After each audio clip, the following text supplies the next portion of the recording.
company se mata de risa y le dice, no, espera, el procedimiento que viene, jóvenes, siempre que haya así un aporte de la formación y ustedes hayan percibido ya esto con sus detectores o con el volumen, como dice Rebeca, había un incremento de volumen, es parar circulación, paramos rotación, paramos todo lo que es perforación, ya dejamos de rotar la herramienta, dejamos de circular el lodo y dejamos el pozo en condiciones estáticas, ¿ya?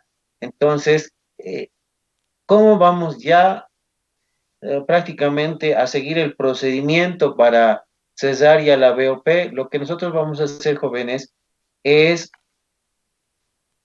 hacer un flow check, ya un chequeo de flujo.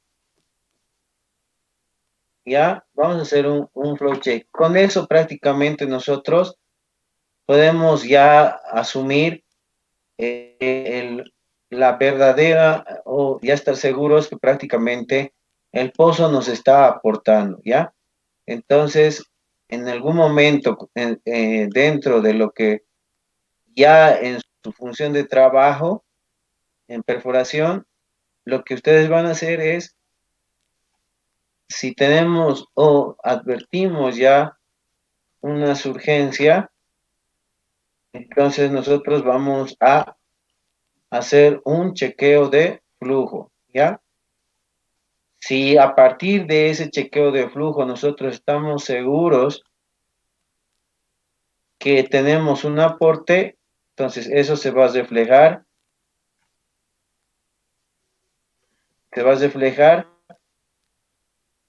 en como un flujo en condiciones estáticas, ¿ya? Entonces aquí en esta gráfica vamos a hacer lo siguiente, ¿no?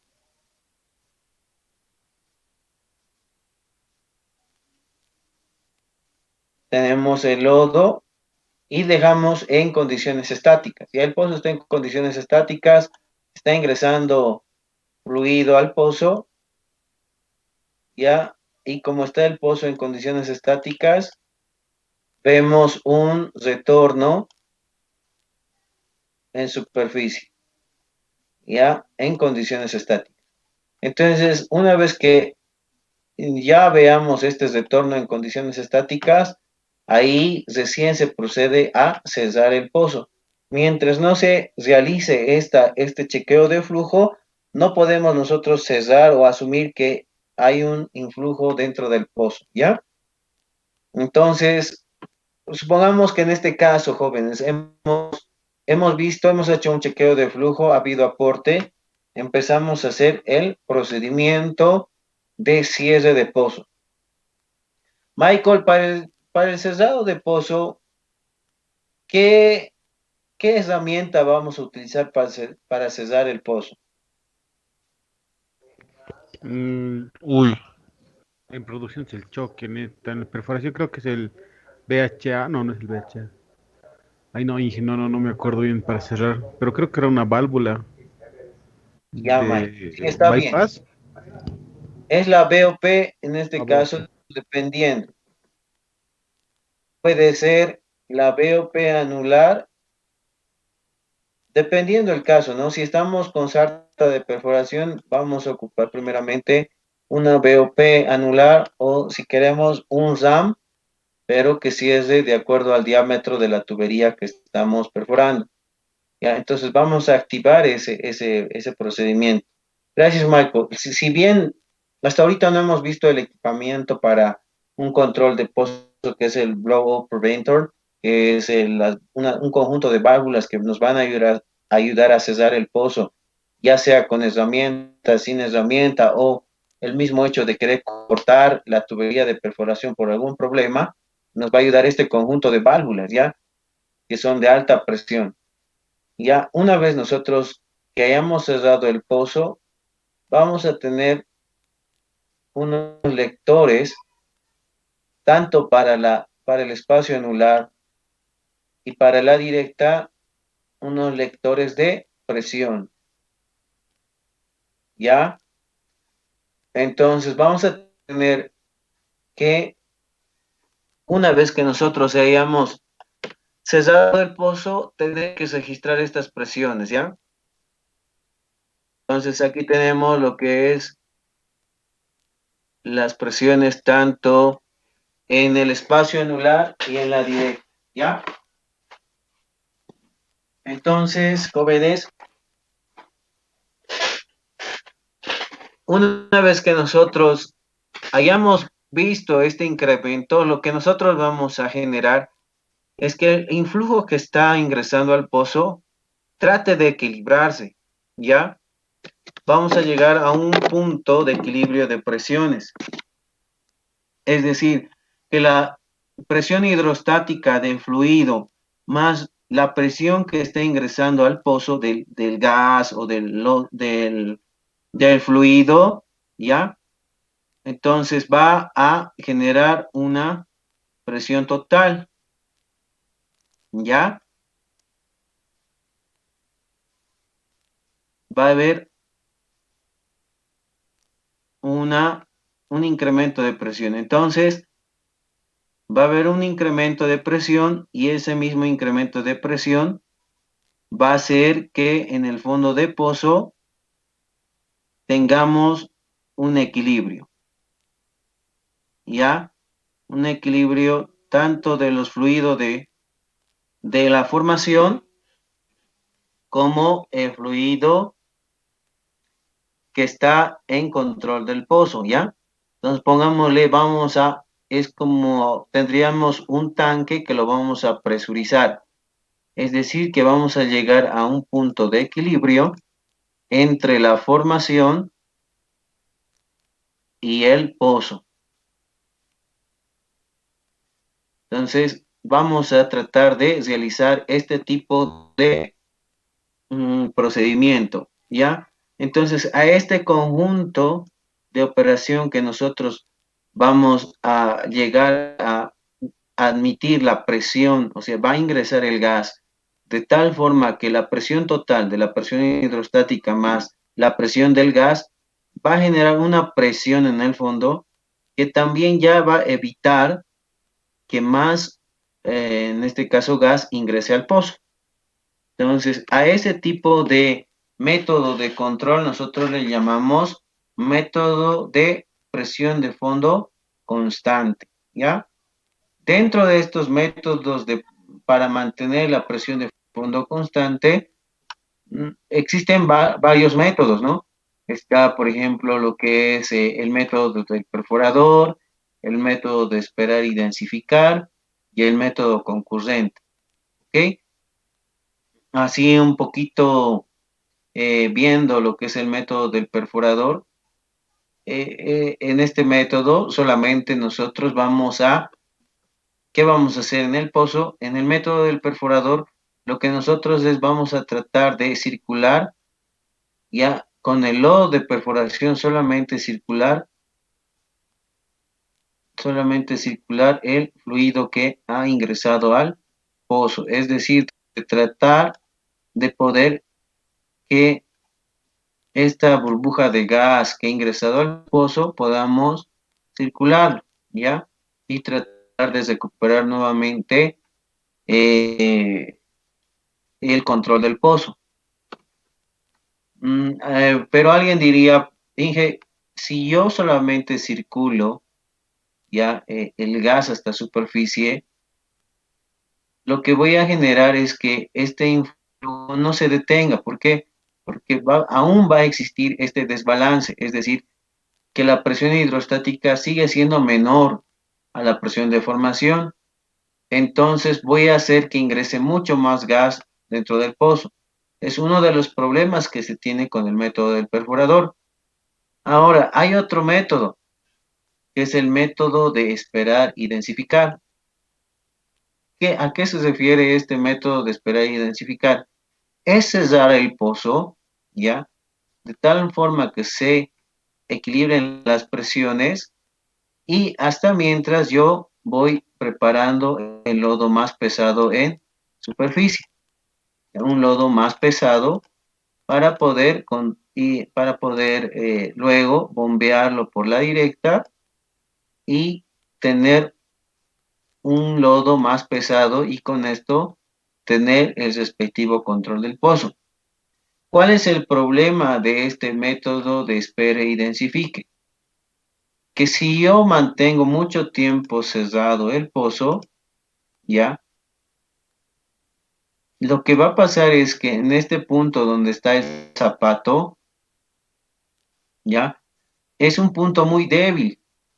Entonces, si bien nuestra BOP va a mantener cerrado la cañería, todo el pozo, estas presiones que se van a ir generando dentro del pozo puede llegar a un punto en que va a fracturar el zapato, ¿ya? Al fracturar el zapato, entonces puede haber un fracturamiento interno o un fracturamiento subterráneo. Ese es el problema que nosotros tenemos cuando cerramos por mucho tiempo el pozo. Entonces, el método espere densifique sería uno de sus principales, sería una de sus principales desventajas. Luego tenemos el método concurrente. El método concurrente nos dice que nosotros podemos cerrar por un determinado tiempo el pozo, ya podemos tratar de equilibrar las presiones y a la par nosotros podemos estar preparando un fluido y posteriormente ir bombeando, ¿ya? Este nuevo fluido y nosotros mantenemos la presión entre aperturando y cerrando el anular, ¿ya? Es como, pongámosle, es una válvula de paso, ¿ya? Cuando la presión sea exageradamente elevada para este punto, yo voy a desfogar, pongámosle, mi presión en superficie es 1200 psi. Si yo supero mis 1200 psi en superficie, ya prácticamente lo voy a fracturar aquí. O sea que esta presión no tiene que pasar de 1200. Cuando ya esté en 1000 psi, yo tengo que abrir mi válvula para que salga cierta cantidad de gas y cierta cantidad de lodo. ¿Ya? Ahora, cuando yo esté bombeando el lodo más pesado, de igual manera voy a aperturar, no totalmente, porque si aperturo mi válvula que está aquí totalmente, voy a hacer que no haya la presión suficiente para evitar que ingrese el fluido al pozo, es decir, mi presión hidrostática nuevamente va a caer. Entonces voy a tener de tal forma que manipular mi válvula de que yo genere esta presión, pongámosle en un promedio de 1000 psi, que eso lo vamos a ver en nuestras fórmulas a continuación, ¿ya? Vamos a tratar de mantener, por ejemplo, unos 1000 psi todo el tiempo que bombeemos el nuevo lodo, cosa que de esa manera nosotros tengamos la presión suficiente para evitar que ya no ingrese más gas al pozo y también a la par nosotros estemos desplazando el nuevo lodo hacia el pozo, el lodo más pesado. Entonces, eh, ahí, por ejemplo, Juan Carlos López, Inge. Juan Carlos se ha hablado de tres métodos, ¿no? Y bueno, y les decía que estos tres métodos se enfocan de tratar de mantener la presión en el pozo, ¿no? Eh, ¿Cuál para ti, cuál era la desventaja del método del perforador? La desventaja era que cuando cerramos el pozo, puede haber, la parte más débil era donde estaba la zapata y se puede fracturar, entonces por ahí podría entrar fluido. Exacto, pero ese era en el método de esperar y densificar, ¿no? Es en Sí. este método, Juan Carlos. El método del Ah, el perforador, perforador. sí, en el método del perforador, ¿cuál sería una desventaja? eh, que ya no retorna el fluido, ya. O sea, o Mm, perder el control también sería, Inge, el control del pozo. Exacto, Juan Carlos. Entonces podemos decir de esta forma, ¿no? Podríamos indicar que cuando nosotros aplicamos el método del perforador solamente hace que tratemos de desplazar el gas que ha ingresado en el pozo ya hacia superficie, es decir, tratar de liberar. Pero ¿cuál es el problema que les había indicado? Es que nosotros podemos estar tan por debajo de la presión de formación que en ningún momento vamos a desfogar todo el gas que ha entrado, sino vamos a generar ingrese mucha más cantidad de gas al pozo. Entonces, ese es un problema del método del perforador.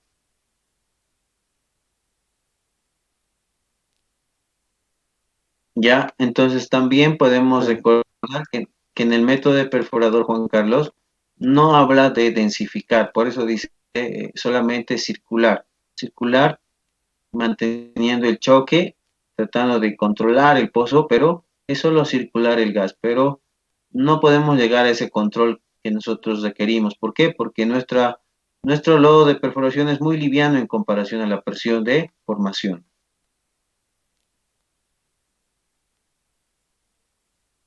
Está bien, Inge, gracias. Listo, Juan Carlos. Entonces, el método concurrente quizás en un momento, bueno, viendo sus ventajas y desventajas, es un método que prácticamente lo vamos a utilizar más en el pozo, en prácticamente cuando tengamos este tipo de problemas de descontrol.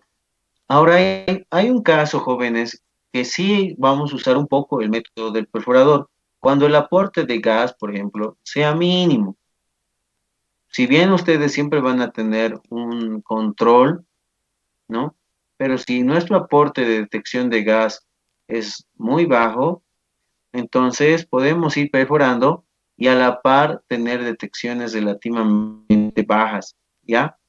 Ahí estaríamos aplicando el método del perforador.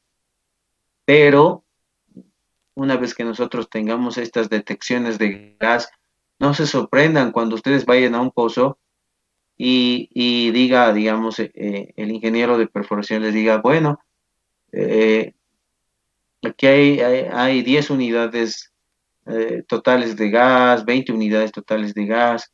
Hay una detección mínima, pero eso no nos va a causar tanto problema.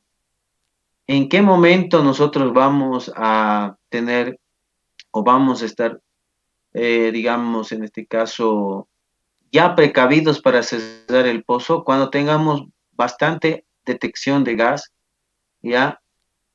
Entonces, nuestro sensor que está aquí en superficie eh, nos va a detectar, ¿no? Desde la unidad total de gas mínima, ¿ya? Y nos va a ir incrementando. Por ejemplo, yo tenía 10 unidades de gas, 10 unidades, 10 UTGs, ¿ya? Y el aumento en volumen de lodo en piletas no tengo nada, ¿ya? Luego voy con 20 unidades totales de gas y en aporte en volumen tampoco hay, ¿ya? O sea que esta detección de gas es tan mínima que no te genera un incremento de volumen. Entonces, puedo seguir yo perforando, pero con este rango de detección de gas. Pero, ¿en dónde va nuestra labor? Que, por ejemplo, si en un momento repentinamente sube a 100 unidades totales de gas, es ahí donde yo debo llamar al ingeniero de lodos de perforación para que él verifique que el lodo de perforación, este lodo, vamos a introducir ahora un término que se llama el lodo haya sido cortado. ¿A qué nos referimos con lodo cortado? ¿Ya? Lodo cortado, jóvenes, es cuando, por ejemplo, yo estoy perforando con un lodo de 12 libras por galón, ya con una densidad de 12 libras por galón, y posteriormente tengo una lectura, pongámosle, estaba con 10 unidades de gas y la densidad se mantenía en 12 libras por galón. Estaba con 20 unidades totales de gas y la densidad se mantenía con 12 libras por galón, ¿ya? Entonces, estas detecciones de gas han sido tan mínimas que prácticamente no ha alterado nada en el pozo, ¿ya? Pero de repente, jóvenes, he tenido una detección de 100 unidades de gas, ¿ya? Entonces, ¿qué quiere decir eso? Que en un momento cuando yo estaba perforando, he tenido más aporte de gas. Entonces, la densidad de 12 libras por galón puede llegar a ser 11,5 libras por galón. Entonces, aquí podemos introducir este término, que el lodo ha sido cortado de 12 libras por galón a 11,5 libras por galón, ¿ya? Entonces, ¿qué vamos a hacer? Aquí hay una diferencia. Entonces, el ingeniero químico puede decir, bueno, tengo que aumentar ligeramente el peso del lodo porque aquí ya lo acordé. Ahora, ¿cuándo es más peligroso? Cuando, digamos, mm, empezamos un poquito a temblar en el pozo. Que si seguimos nosotros circulando, pongámosle, ha subido a 100 unidades total de gas y el ingeniero de lodos dice, lo ha cortado a 11,5. Bueno, sigo circulando, pero ya no perforo, solo circulando.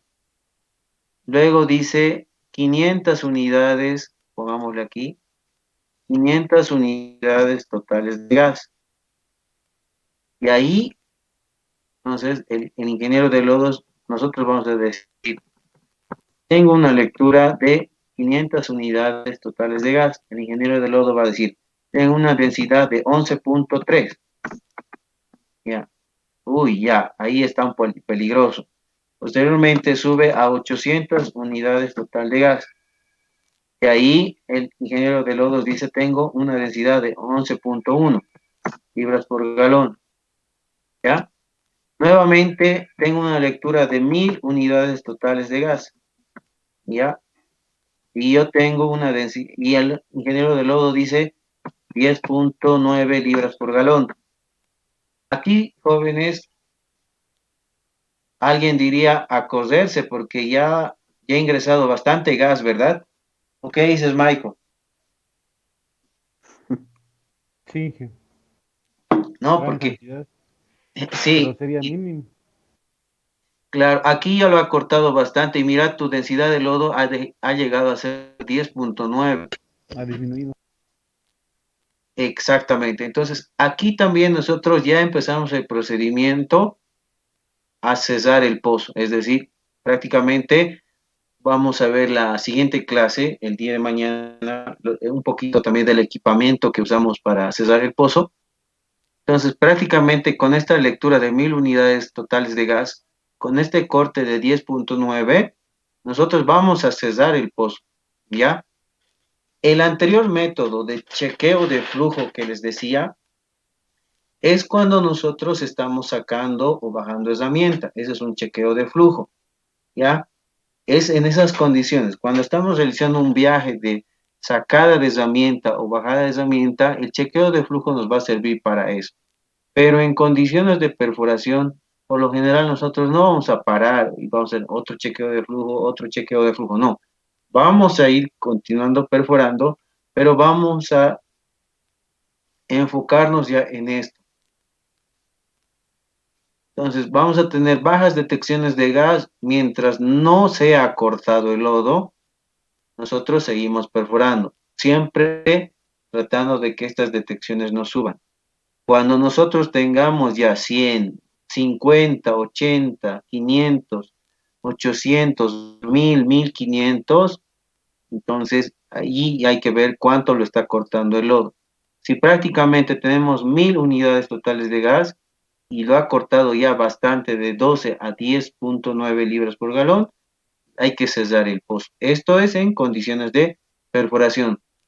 Es de allí que, jóvenes, cuando nosotros estamos perforando, ese es nuestro trabajo y es nuestra gran responsabilidad. ¿Por qué? Porque si nosotros no estamos atentos a esta condición,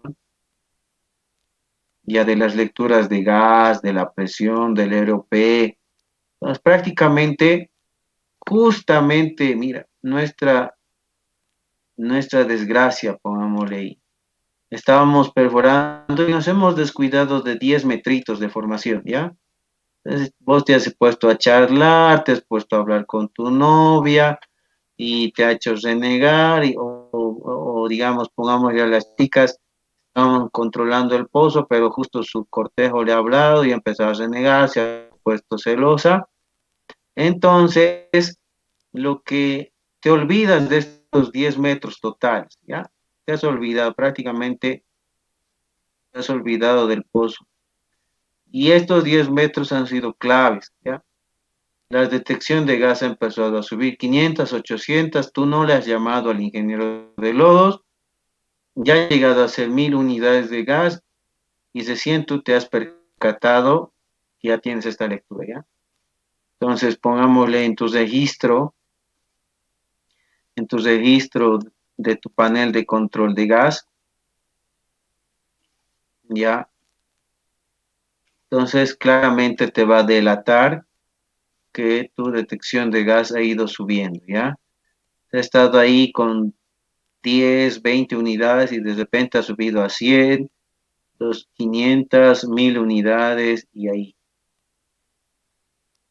Entonces, aquí pongámosle, aquí estabas con 20 unidades, aquí estabas con 50, pongámosle así. Por aquí estabas ya con 50, 100, pongámosle 200 y, y prácticamente has llegado a 1000. ¿Ya? Entonces, en tu gráfica de detección de gas se va a mostrar así el incremento. Entonces, tú les avisas muy tarde al ingeniero de lodos hasta que vaya el ingeniero de lodos a pesar a cuánto ha cortado el lodo, ya se te puede venir un descontrol. De ahí que nosotros debemos estar en todo tiempo registrando las unidades de detección de gas, la presión en el pozo, los recortes, viendo cómo están saliendo los recortes, las propiedades del lodo, densidad de salida, densidad de entrada, volúmenes. Entonces, todo este conjunto de parámetros tú lo vas a estar teniendo presente a cada momento para evitar que te ocurra esto, de que por pelearte con tu cortejo, descuidarte en el pozo, se te venga el pozo de repente, en estos 10 metros tengas un gran aporte de gas, cosa que vas a tener serios problemas en superficie. Entonces, a ver, entonces Jessica ya sabe, ¿no? Sí, hinche. Gracias, Jessica. Ya no Entonces, quiero pelear. cuando así Almorzando. se, cuando así se peleen o tengan problemas, déjenlo para cuando acabe su turno, porque han pasado casos que hay gente que por algunas peleas dentro, o sea, en relación a sus novios, cortejos, cortejas, les pasa esto y después te sobreviene tu jefe, te viene la compañía operadora, es decir, el company man, los superintendentes de perforación, y te van a decir, y usted, ingeniero, ¿por qué no ha avisado más antes? ¿Por qué no ha avisado cuando estaba a 100 unidades de gas, cuando estaba a 200? ¿Qué ha hecho? ¿Por qué situación? Entonces va a ser un tremendo problema. A la par de que se va a arder el pozo, se va a arder el equipo. Entonces, para evitar esos problemas hay que estar concentrado y como verán, tampoco es sentarse y ver cuánto es la presión, cuánto es el volumen del lodo, sino estar atentos y ya cuando se te venga estos problemas de gas, de bastantes unidades de gas, entonces tú estés en coordinación con el ingeniero de lodos para decidir ya cuándo vas a cerrar el pozo. De todas maneras, el company man va a estar atento. Cuando tú des la lectura de 800 unidades de gas, el ingeniero de lodos también tiene que responderte cuánto es la densidad del lodo. Entonces, va a ser como nosotros le llamamos como cantar. Tú cantas 800 unidades de gas y el ingeniero de lodos va a decir densidad de lodo 11.1. Yo canto 1000 unidades de gas, el ingeniero de lodo va a decir 10.9. Entonces ya cuando esto continúe incrementándose, entonces el company man va a decir vamos a cesar el pozo y vamos a circular poco a poco y vamos a ir añadiendo un lodo más pesado. Entonces, eso es lo que vamos a ver en estas clases. Cómo vamos, el día de mañana vamos a ver un poco más qué, qué, qué procedimientos vamos a hacer, los cálculos, ¿no? Entonces, pero no lo dejemos ahí todavía, hay muchas cosas más que hablar, entonces continuemos, ¿no? Hay dentro de lo que, de estos métodos de control de pozo, por ejemplo, jóvenes, hay otros métodos que no mantienen la presión de fondo constante, ¿ya? Es decir, que no vas a requerir mantener la presión como yo les indicaba hace un momento. Hay dos métodos que no requiere que la presión de fondo se mantenga constante, es decir, puede variar. Estos dos métodos son el método volumétrico y el otro método que es la inyección y purga. Ustedes van a deber escuchar un poquito en inglés, que es el stripping y el snabbing, ¿ya? Ese es el método que nos requiere ya mantener la presión de fondo constante. No es porque no quiera, sino es porque ya el descontrol nos ha encontrado cuando ya hemos sacado gran parte de la herramienta de perforación. Es decir, que no tenemos herramienta en el fondo, es decir, que estamos, por ejemplo, pongámosle un ejemplo, estamos con los Drake Collar y justo ahí ya lo hemos, ya nos hemos percatado que el gas, el bolsón de gas ya estaba ahí. Pero bueno, va a haber muchas cosas que nos van a decir por qué no han hecho este control, por qué no han visto, no han hecho un chequeo de flujo, por qué no han por qué no han controlado bien el volumen de desplazamiento, va a haber muchas observaciones, pero ya es muy tarde. ¿Por qué? Porque nos ha encontrado el bolsón de gas aquí arriba. Son para esos casos que vamos a utilizar estos métodos, ¿no? El stripping y el snabbing y el método volumétrico, ¿ya? Que son casos especiales, ¿ok? Pero en este capítulo lo que nosotros vamos a enfocarnos más son en estos métodos, ¿no? El método del perforador, el método de espera y densifique y el método concurrente. ¿En qué consiste? ¿Cómo se hace? ¿Y qué cálculos prácticamente? Este capítulo es de qué cálculos vamos a realizar nosotros para hacer ya el procedimiento de control. Entonces, jóvenes, para este tipo de control vamos a tener una planilla muy similar a esta, ¿ya? Entonces, en esta planilla vamos a ingresar los datos de perforación, entonces en este caso la tubería, ¿no? Vamos a anotar el OD, el ID, de qué peso es. Muy similar, estos datos los vamos a obtener del tali de perforación, donde están todas las características de la tubería que hemos ingresado, capacidad, desplazamiento, ¿no?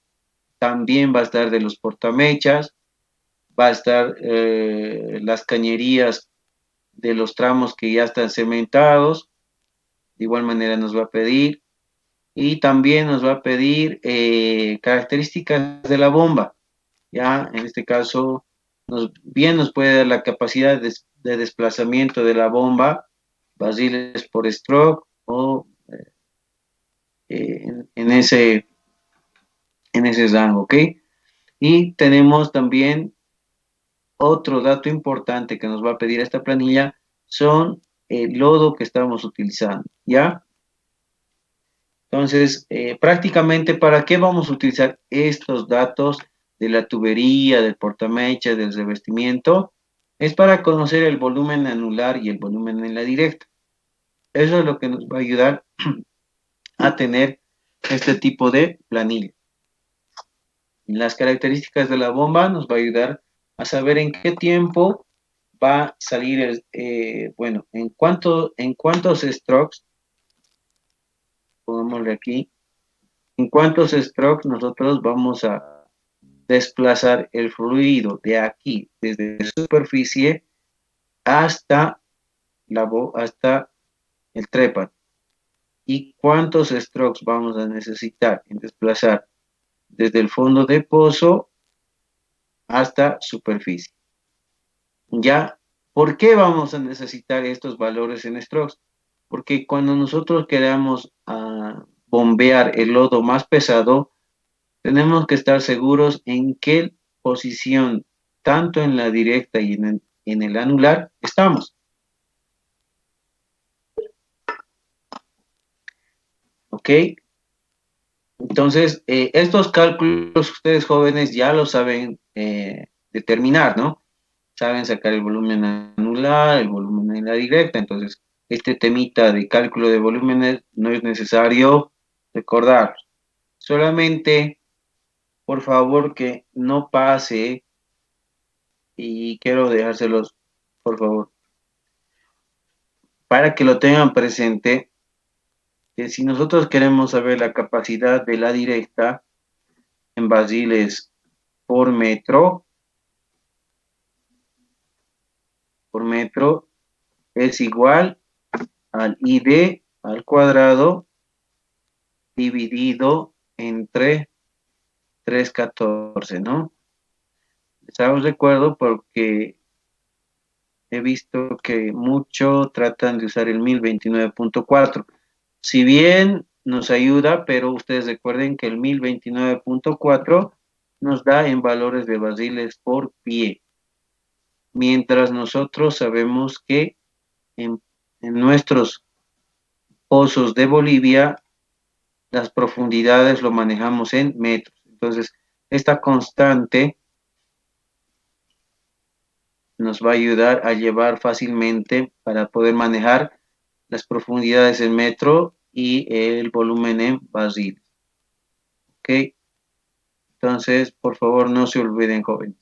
Para no dar tampoco mucha vuelta, si en su examen ingresaría todo este cálculo, estos cálculos que vamos a ver, entonces no estar dando mucha vuelta con las constantes de 1029.4 a pies y después a metros. No, de una vez trabajemos algo que nos va a ayudar a hacer los cálculos más rápidamente. ¿Ya? Respecto a las bombas, también ustedes ya pueden determinar, ¿no? Ustedes saben que la ecuación que prácticamente general, ya en estos tiempos, las bombas en la mayoría de los digs de perforación son bombas triplex, ¿no?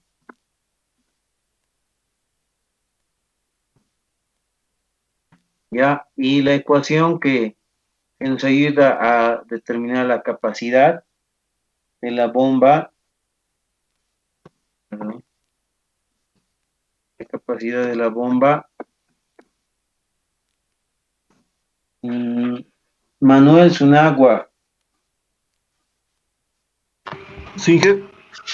Manuel, ¿cuál es la ecuación que nos ayuda a determinar la capacidad de desplazamiento de la bomba? Mm, Inge era 0,0. Era una constante por la longitud de la bomba, por la eficiencia, algo así. 0,0080. Exactamente. Sí, así es. Un momentito, jóvenes. Enseguida continuamos, ¿ya?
Bueno, jóvenes, lo siento, me llamaron de la carrera. Entonces, Manuel, ¿nos reiteras la ecuación? Y yo estaba buscando era 0,0. La constante por la eficiencia de la bomba con el diámetro del pistón y la longitud de la camisa. Por la longitud de la camisa. Ya, si no me equivoco, es 0,0243, ¿no? Sí, ¿Alguien sí. también que lo tenga esa ecuación?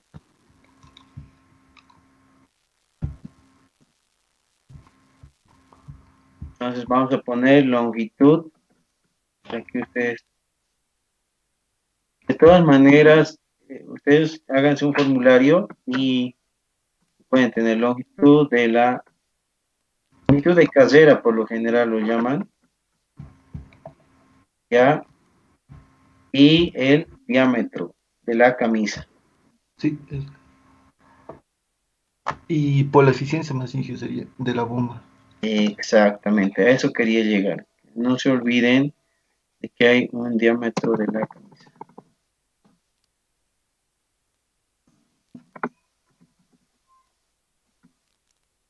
Ya, y posteriormente vendría la eficiencia. Entonces, jóvenes, ahí está la ecuación que nos va a ayudar a poder determinar la capacidad de desplazamiento de la bomba. Y que le falta un cero a la constante. Es cero Es, coma cero cero ah, cero dos tres cuatro. sí, exactamente. Ya. Y esto sería también al cuadrado, ¿no? Voy a poner Ah, para que... sí. Sí, ya. Entonces, jóvenes, si en algún momento, por lo general en el pozo, ustedes van a tener las características de la bomba, es decir, la longitud de casera y el diámetro de la camisa y la eficiencia en porcentaje. Entonces, ustedes determinan la capacidad de la bomba, ¿ya?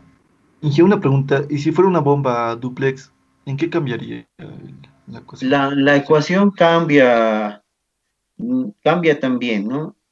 Para una bomba dúplex, recordemos que una bomba dúplex tiene carga tanto en ambos sentidos, ¿no? Para que me entiendan y un poquito se recuerden, pongámosle que esta es la camisa del pistón, ¿ya? Y aquí está el pistón en sí y el brazo del pistón, ¿ya?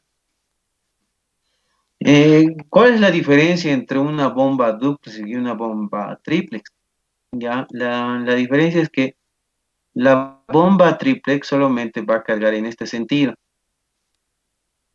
¿ya? Carga en este sentido y posteriormente descarga, carga, descarga, carga y descarga, ¿ya? ¿Cuál es la diferencia ahora con una bomba dúplex? La bomba dúplex, eh, la bomba dúplex va a cargar tanto en este sentido como también en el sentido posterior en este espacio, en ambos sentidos, tanto en el frontal como en el espacio que va a haber entre el pistón y el vástago. Entonces su ecuación también va a cambiar, ¿ya? De todas maneras, a ver, vamos a anotar su ecuación. Bomba dúplex,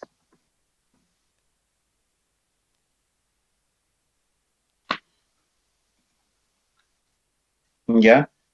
En la bomba dúplex vamos a poner, aquí no nos olvidemos que eh, la capacidad aquí nos está dando en basiles, la ecuación nos va a entregar en basiles por stroke. Bien, mucho ojo con las unidades, ¿no? Ahora vamos a escribir la ecuación de la bomba dúplex.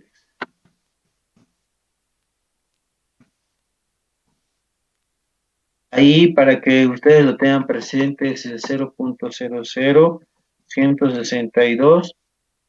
De la misma manera, longitud, voy a extender esto, longitud de la camisa, en este caso, longitud, perdón, de la casera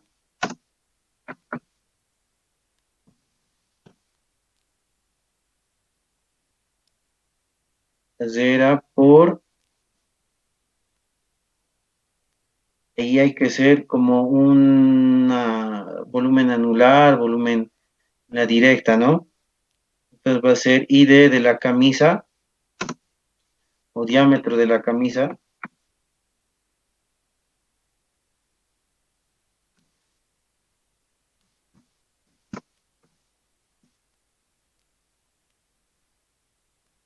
ya, menos va a ser el diámetro de basta.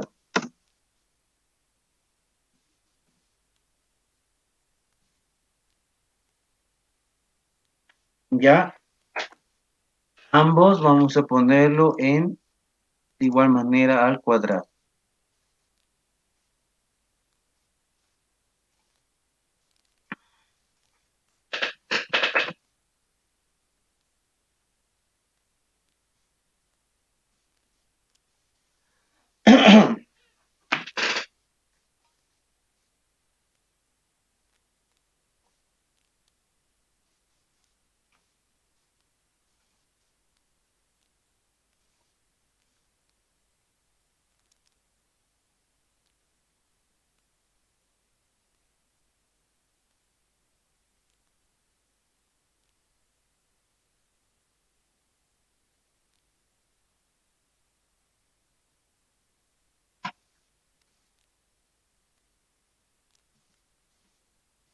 Mm, bueno, jóvenes, ahí están las dos ecuaciones, tanto para la bomba triplex y para la bomba duplex, ¿no? ¿Alguna pregunta, duda?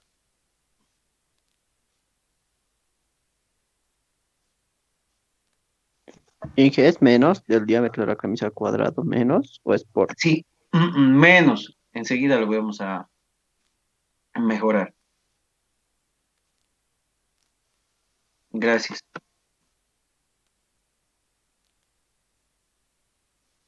No se aprecia muy bien, pero es menos, ¿ya?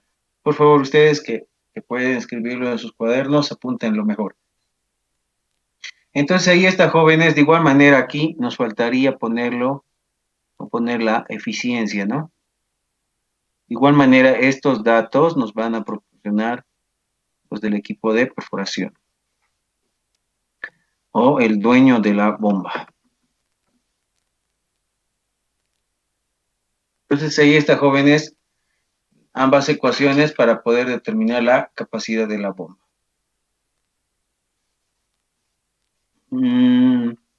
Ahora vamos a hablar un poquito del lodo, ¿no? El lodo de perforación, hay que tener siempre este control de densidad. Como les mostraba hace un momento, hay que ir controlando si tenemos algún influjo de gas, hay que ir pesando el lodo y si tenemos algún corte o no, ¿ok? Entonces, hay algo que, ¿por qué hay un registro aquí también del lodo de perforación? Y bueno, se los presento ahora, ¿ya? Cuando nosotros jóvenes, mm,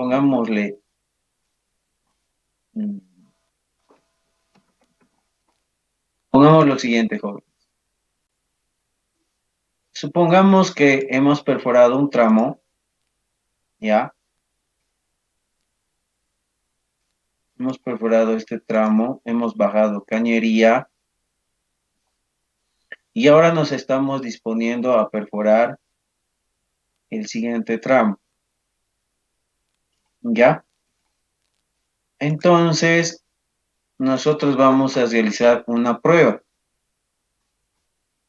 A ver, Vamos a preguntar a José Luis Guaypa. Inge, José Luis, una vez que hemos terminado de perforar, hemos bajado cañería. sí, eh, ay, ¿Qué prueba vamos a realizar ahora antes de perforar el siguiente tramo? una prueba de presión. Creo que se hace, sí, una prueba de presión, Inge. ¿Ya? ¿Cómo le llamamos a ese tipo de pruebas de presión? No me acuerdo si es DST o... Ya, entonces te voy a poner cero en tu respuesta de tu anterior parcial, porque Uh, porque eso era pregunta de examen.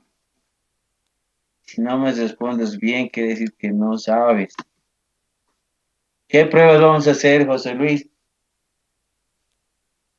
las pruebas.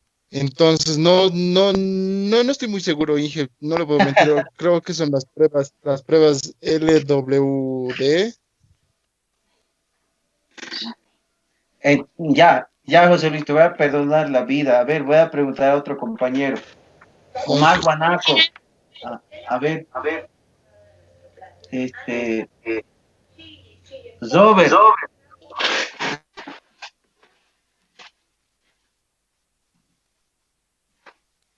Zober Choque.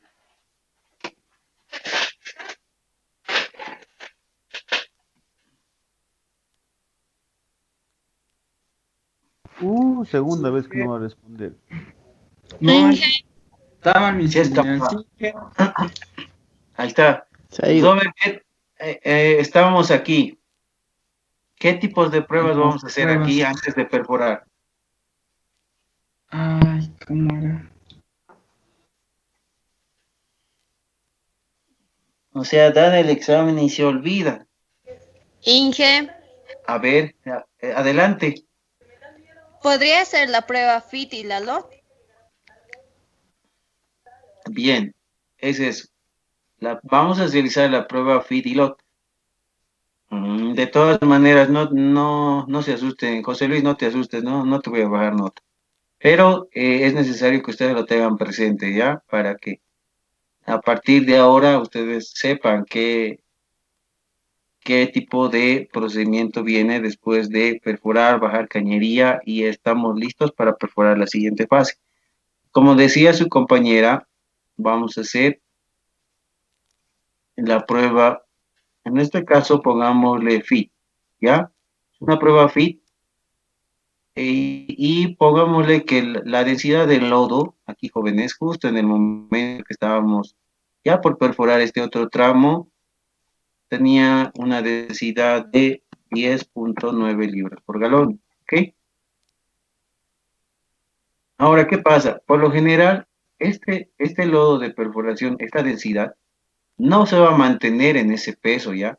Vamos a nosotros determinar aquí, con la prueba FIT, pongámosle, a ver, vamos a hacer un cálculo rápido, pongámosle que estamos a 1500 metros, Y una pregunta, ¿hasta qué hora ¿sí? vamos a pasar esta vez las clases? Creo que ya acabamos con este ejercicio más y ya nos veríamos mañana nomás. Vamos a hacer unos 2 minutos más, ¿ok? Está bien, Inge, gracias. Listo. Entonces, jóvenes, aquí vamos como ustedes ya saben, vamos a tener la presión hidrostática. Mm, Michael, no sé si me puedes colaborar. ¿Cuánto sale la presión hidrostática? Claro, Inge, ahorita se lo calculo. Gracias, Michael.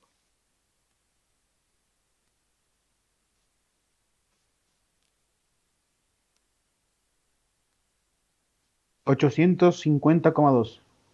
850 PSI, ¿no? Sí. Ya, gracias, Mike. Entonces, jóvenes, aquí la presión hidrostática es 850 PSI. Nosotros, como ustedes saben, vamos a meter presión en superficie y vamos a averiguar hasta cuánto admite o queremos llegar. Pongámosle que la prueba FIT nos entrega que esta formación puede aguantar hasta 1400 PSI, ¿ya? Es decir, que a partir de 1400 PSI esta formación se va a fracturar. Pero esta presión FIT no es, pongámosle, la presión real. La presión real que yo tengo en juego de superficie va a ser la diferencia entre la presión hidrostática menos, perdón, la prueba FIT menos la presión hidrostática. ¿Cuánto sería, Michael? 1400 entre menos la presión hidrostática de 1850.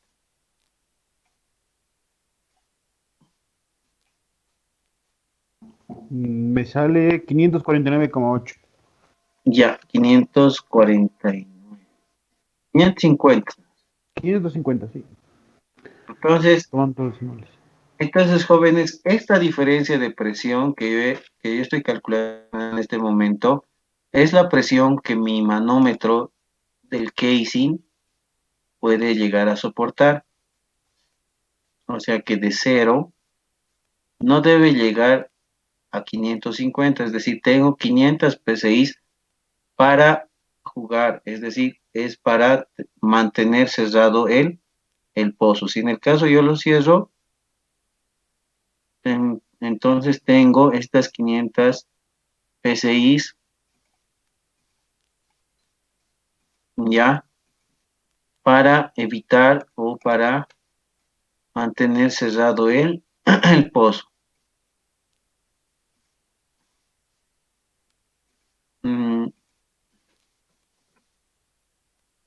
Entonces voy a tener esas 500 PSI para poder mantener cerrado el pozo. ¿Ya? Entonces voy a tener estas 500 PSI.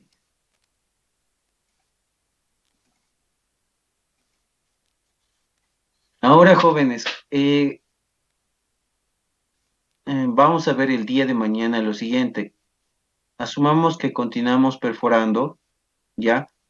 Y aquí hemos tenido un poquito de aporte de fluidos de perforación. Entonces, este lodo de perforación, para que nosotros podamos mantener el pozo controlado, ya no va a pesar 10.9, sino va a pesar, ¿no? Sino va a pesar, pongámosle, 11.2 libras por galón. Ha aumentado en peso.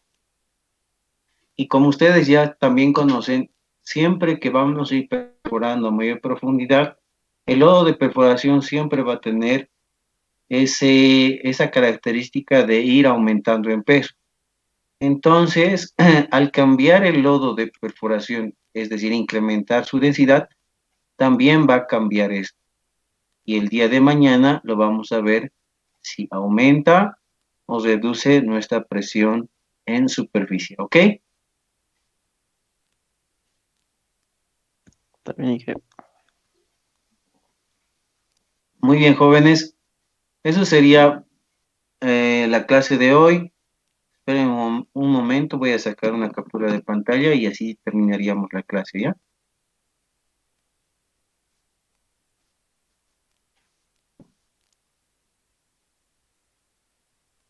¿Preguntas, dudas hasta ahí? Inge. Sí.